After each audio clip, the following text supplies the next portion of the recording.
Orientation is locked. Rotate device back. Oh, really? This way? Oh, okay. Oh, we're live. I always do that.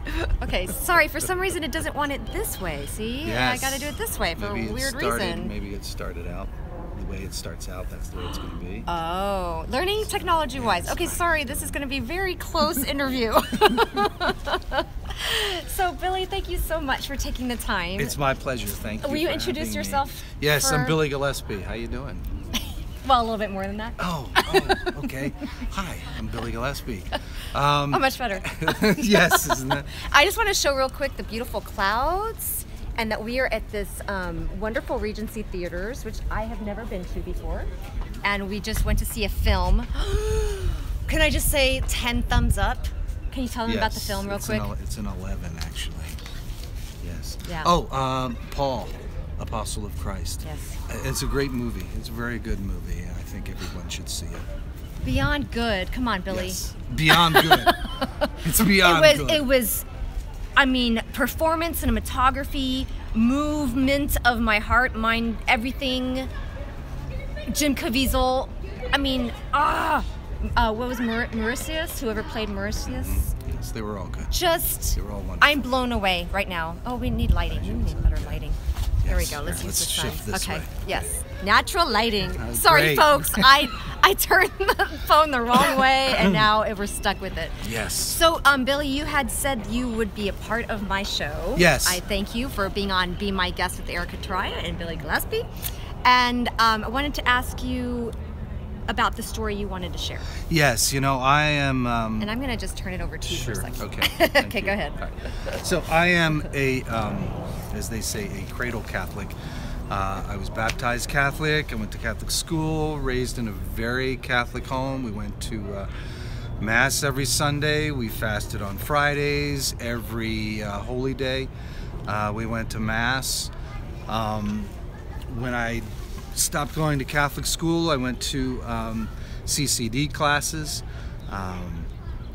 So very Catholic, very Catholic. And as I started, when I began high school, I started having questions about the faith. You know, lots of questions. When I was little, I had this image of God as like an old man with a long hair and a white beard up in the clouds, and he's looking down, spitting on everybody. Well, not spitting on everybody, but looking down. That's my image that I had of him. And as I was getting older, that image wasn't suitable for me. It just, it wasn't working for me. And I wanted to know what God looked like. It really bothered me that I couldn't get an image of God in my mind.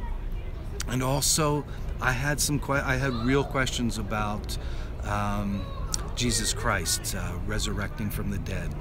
I didn't believe it. The bread and the wine being transformed into the body and blood of Jesus Christ. I didn't get it. I didn't understand it. The virgin birth, that was another one. I also thought, you know, why does Mass have to be the way it is? We're here every day, every week, and then we do the same things over and over again. We listen to the same readings over and over again. And it really, really bothered me. I didn't understand. Why did the Mass have to be like that? I mean, I found it boring, you know, and the priest's homily, it all bothered me a lot. And as when I moved away to go to college, I stopped going to Mass. When I would go home for the weekends, yes, I would go to Mass because that's what we did. But I always thought that I really don't need to go to Mass because I'm going to say my prayers, right? And if I say my prayers, that's as good as going to Mass. The only problem is I never said my prayers. And then I thought, no, you know, I really don't need to say any prayers. As long as I believe in God, as long as I, you know God exists. And a common thought, I don't think you're the only one who goes through that. So I just thought, you know, but I never thought about God, you know? Yeah. So further on in life, I got married, we had a son, and I thought, you know, maybe we have my mother insisted very nicely that my son be baptized. So we had him baptized. All right, so as he's growing older, he's 1, I start thinking, you know, maybe we should take him to Mass, because that's what I did when I was little. So we would make half-hearted attempts to go to Mass. But I was really good at making up excuses not to go to Mass.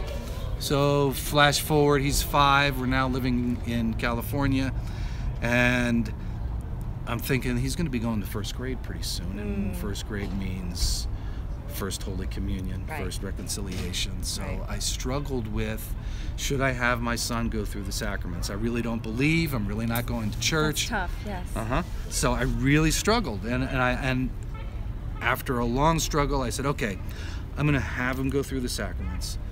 When he gets done, he can decide whether he wants to continue or not. Sure. And I thought that the classes were at 9, the Mass is at 10. To give him full benefit, we'll go to the 10 o'clock Mass. And so that's what we did. We started going to Mass after the class. And something, when I signed him up for the classes, that's when they told me that we have to volunteer 2 times. And I thought, oh great. So I thought, okay, this is what I'm going to do. I'm going to volunteer 2 times, and then I will get it out of the way, and I don't have to deal with it the rest of the time there. So that's what I did. I went to the first class. Now, I love kids, so that part of it was great for me. And so I was helping out. Something strange. Did that lead you to what you do now? Well, okay, I'll wait for the story. Yes, wait. This is just the beginning. All right, so the woman who was doing the teaching, I found myself listening to her as I'm taking care of the kids. I'm listening to her, and I'm hearing things that I remember, but she's saying it in just a slightly different, more positive way. I don't know, but it touched me. Touched you in a different way. So I went back the next week. I was done. The same thing happened. I found myself listening to her. Then I went back the next week, and the next week, and the next week, and I spent the whole year going to classes with my son, relearning some of the things that I knew as a kid. It was a gift to you. And it was great. So I spent 2 years doing that, and then after class we went to Mass. So we would sit 3/4 of the way back in church. That's where I felt most comfortable. Not closer, sometimes a little further back. But, all right, so I'm there, and every Sunday I'm saying the same thing. There's got to be something more to this, the Mass, than what I'm seeing. I mean, it just seems so boring to me, and I just didn't get it, and I didn't understand it. And I had questions about the bread and the wine transforming into the body and blood of Jesus Christ, and the resurrection. Come on, you know?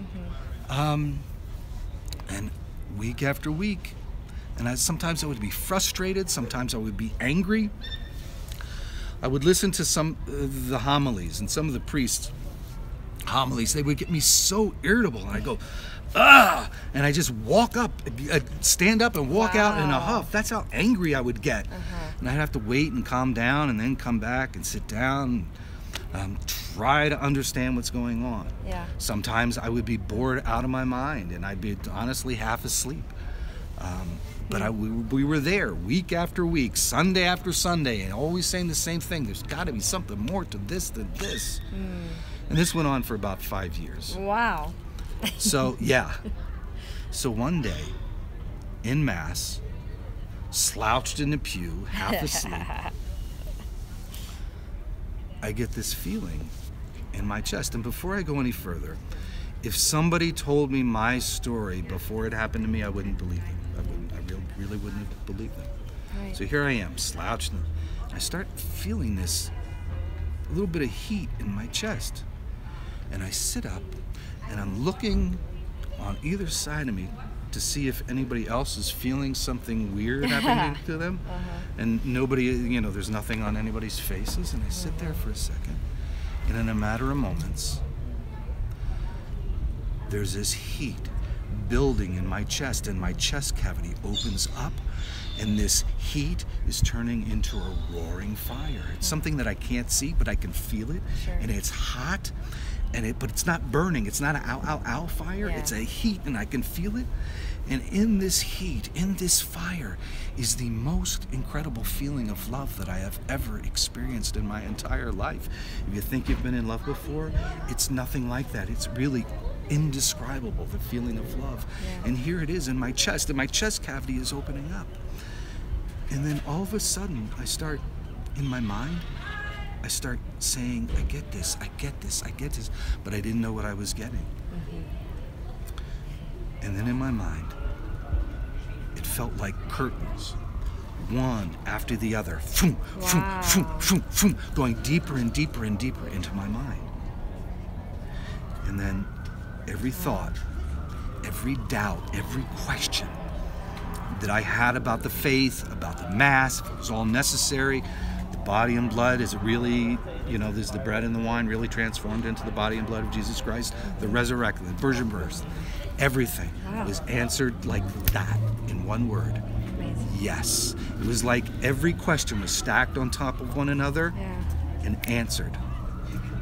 And I'm sitting there with my chest cavity open, this fire roaring, this most incredible feeling of love that I've ever experienced. And I'm thinking, should I go up and tell the priest what's going on right now? And I thought, no, he's going to think I'm nuts. And I thought, should I tell anybody after Mass? And they're going to think I'm crazy. I said nothing to anyone, my wife, my son, no one. Wow. That feeling stayed with me the whole week. And I could not wait to get back to Mass next Sunday to see what was going to happen.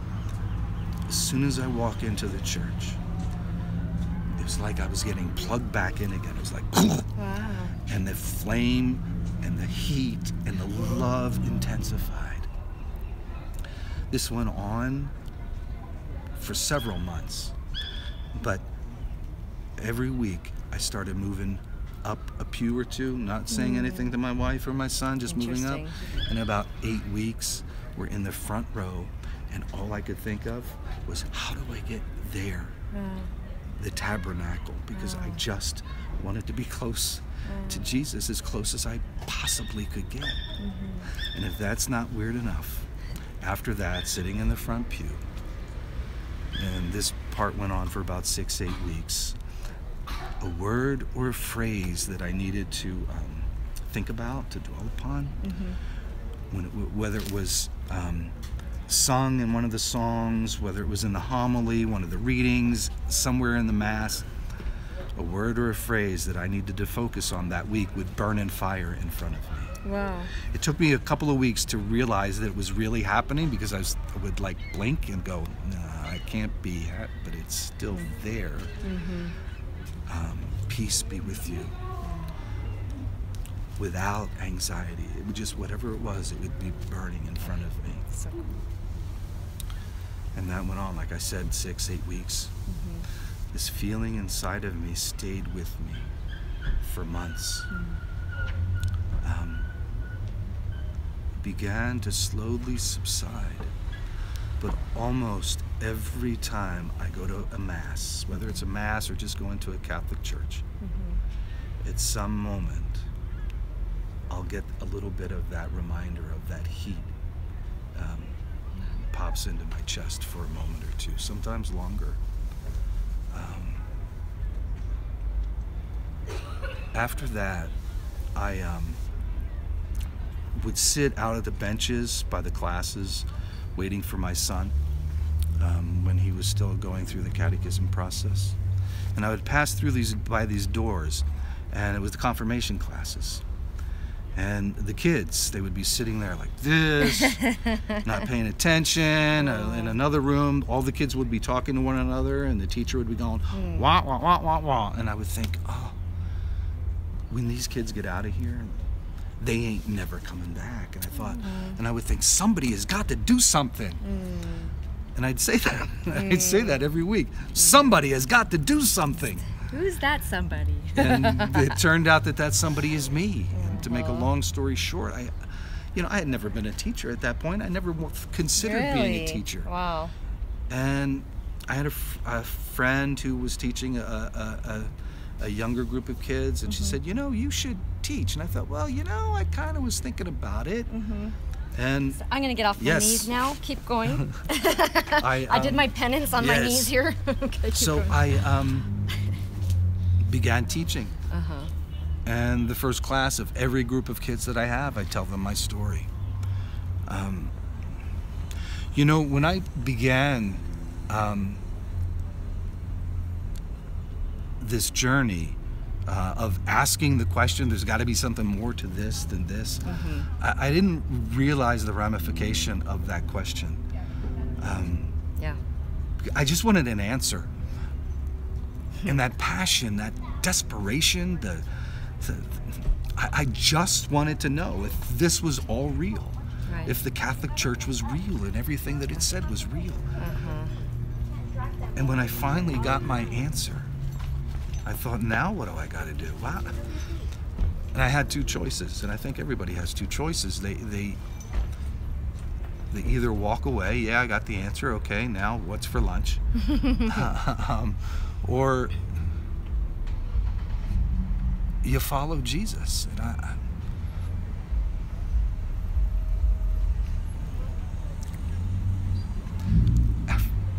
sorry. No, don't be. After that question was answered in that most incredible way, there was only one possible answer to that question, and that question is yes, I have to follow Jesus. That's why I've been teaching confirmation for the last 11 years. This is my 11th year. Ah, so great. It is true. The Catholic Church is the truth. Jesus Christ is the truth. And we have to follow him. And I tell my kids this, if what Jesus says is true, and I believe it is, and if he says that he is God, and I believe that he is, shouldn't we follow him? Shouldn't we do our best to follow everything that he says, if he is God? And that answer for me is yes. And that's my story, and I'm sticking to it. I can tell. And just having seen a movie about St. Paul, people's faith touches our faith, people's lives. And your story, as you felt called to share it, is going to touch someone who's watching. I sure hope I know so. that. I know that. And everyone's life, even if it's not a faith journey, but it's a growing journey, because it took you years to get there, it will take some of us a lifetime. Well, it takes all of us a lifetime. We keep growing until the day we die. I truly believe that. Yep. But I don't know where I was going with that. But other than, I'm grateful for your poignant. sharing. I felt it. It was something really amazing. I just know that you're sharing and you're feeling that to share it with others it makes a difference, and we all have a purpose. And even if it's not in teaching confirmation, it could be in bagging groceries. But being that smile, I can't tell you the number of times a smile has changed my day. Absolutely, when I really needed it. Yep. And I always pray that I can be that smile for others. Yep. And there are times I can't. I don't have it in me to give, but we've got to fill ourselves up so we can give. And the more that we do that, as you've been doing, the more it comes back to us, as it has for you. Yeah. And it's an amazing story. And everyone has a story. Everyone has a journey. Absolutely. And we're all just learning from each other. And that's what I was gonna get at. The movie that we saw. The inspiration of that, the inspiration of you, and just that everyone is an inspiration in their own way. And there's nothing too small. There's nothing too big. Kind of like the plumber's advertisement, something like that. Speaking of plumbers, I have a shameless plug. Oh, sure. Yes. Please, go ahead. My website, redemptionstreet.net. Redemption Street, all Street, spelled like out. Avenue Street Yes, kind of Street, thing? Okay, S-T-R-E-E-T Cool. .net. .net. Thank you. I meant to ask you. Redemptionstreet.net. Thank you for not missing that opportunity. So we plugged the movie, we plugged you, and we plugged Jesus. He's grateful. No, it's more about our calling and what what we're meant to do. Yeah, absolutely. And that's the purpose of this show, is to be an inspiration to others, to encourage them in their lives. And I have fun doing it. So that's my selfish way of doing this. And for you, I think it's a joy as you share your story. Absolutely. That's the idea. Yeah. Thank you. I really appreciate this time. Oh, I'm so grateful. I'm sorry it's just like so narrow. Next time, start the phone this way. Yeah. I have so many on my list. Don't do this. Try this. It's perfect. You're right. Thank you. So many times I'm like, I'm not a technology person. I can't. Yes, we can do things little by little. Yep. And just keep learning. Absolutely. Thank you so much, Billy. You're welcome. Appreciate it. Any final thoughts to people, maybe someone who doesn't have the faith or not in that, or just something that you can just feel wisdom-wise, just like St. Paul, something to leave them with? If you have a question about the faith, about the Catholic Church, ask it. Ask those questions. Pray about it. Yes. And then be willing to wait for the answer. In my situation, it took over 5 years. You could get an answer in 2 minutes, but be willing to wait. Yes. Be willing to continue to ask those questions until you get the answer. And the answer is the truth. Jesus is the truth. And St. Paul had so many words of wisdom. I was like trying to remember them so I could like Twitter them later. I guess I could read the Bible.